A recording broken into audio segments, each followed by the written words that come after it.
Hello, everybody. This is Tim here again, here with another movie review. This time, once again, outside for a review for Blood and Honey, Winnie-the-Pooh. Now, this has been out for a while. For people that don't know or haven't seen this or even heard of it, Winnie-the-Pooh is in public domain now. Pretty much the rights are in public domain because I guess Disney waited so long to make another movie or whatever. So they're in public domain. So anybody can make a movie about Winnie-the-Pooh now. So there's going to be a lot of like random adaptations of the Pooh Bear now. So, of course, the studio got a hold of it and said, let's do a horror movie of it. And honestly, not a bad idea. The problem with this film, and as most reviewers have already pointed out, it takes itself seriously. They're trying to take this subject matter seriously of the joke of Christopher Robin like hanging out with Winnie the Pooh and all them and like feeding them and bringing them food, being their best friend. He leaves the 100-acre woods and comes back like a decade later, and they've like mutated into human animal hybrids or whatever. And they're crazy now because they felt betrayed by Christopher Robin for never coming back and showing them love again or feeding them, and they went crazy and ate Eeyore. It's obviously a ridiculous premise for a movie. The mistake this movie makes is that it takes itself seriously. It plays itself just as like a generic like 80s slasher. I've seen some reviews calling this like one of the worst slashers they've ever seen or whatever, one of the worst movies. It's like, no, this isn't like one of the worst movies ever made. But it's not even one of the worst slashers, I don't think. But it is bad. This is a 0 out of 4 movie just because it's a bad film. It's a bad slasher. And that's pretty much what it plays as, is just a generic slasher. But as a generic slasher, it's perfectly non-offensive. Problem with the movie, once again, is that it takes itself seriously. You got Christopher Robin, who shows back up at the beginning of the movie, like years later with his wife. He goes there, he's like, Pooh, where you at? I told my wife I'm not crazy. You really exist. And he's like there, and Winnie the Pooh comes out. And it's just Winnie the Pooh and Piglet, which I guess they didn't have money for everybody else, like Owl and freaking Tigger and everybody, so they didn't have them here, or Rabbit. I guess they're saving them for the sequel, which has been announced that they're going to start filming pretty soon this fall.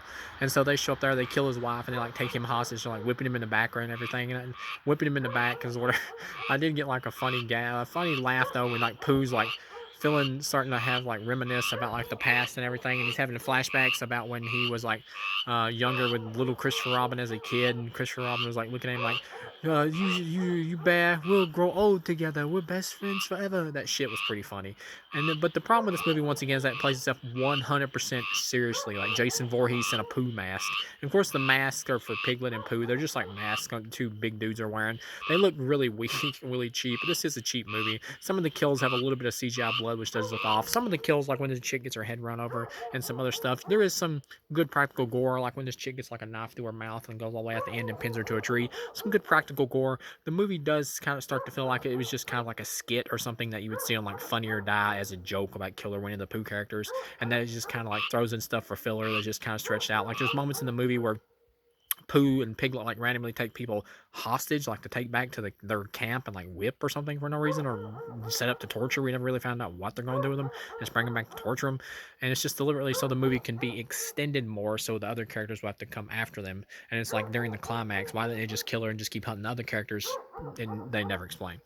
But it gets to the end. I actually like the ending of this, like Pooh Bear gets like run over by Christopher Robin because he manages to get free, and he's like trying to save the main girl who the story's like been built around for most of the rest of the movie. And she also had like this flashback story scene where she's talking about this dude who was like stalking her once and was like trying to undress her while she was asleep, and how the cops like arrested him or whatever, and he had a bunch of pictures over on his computer. Never comes back up again, has no relevance to the story at all. Once again, it's just like I said, it's through in there specifically just for padding.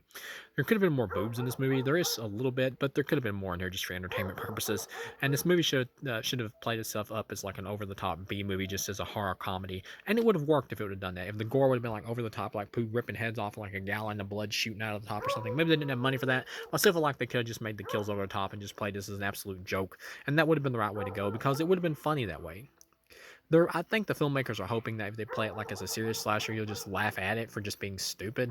But no, it doesn't work that way, because the joke's not good enough to like it wears out its welcome. That's what I'm saying. They should have made this sillier and stupider. The movie ends with like the main girl or whatever, who you think's gonna be the final girl. She gets killed, and Christopher Robin like runs off into the woods or whatever, and that's just like it ends right there. Like it's just for an automatic setup for a sequel. So yeah, overall, 0 out of 4. This is a harmless movie. I'll forget about this movie soon enough. This will just be known as the dumb Winnie the Pooh horror movie that just randomly exists. Unless it becomes like a big franchise, like 4 or 5 sequels. And it'll still be known as like the dumb Pooh Killer Bear franchise. But yeah, overall, 0 out of 4. Thank you for watching, and I'll see you again.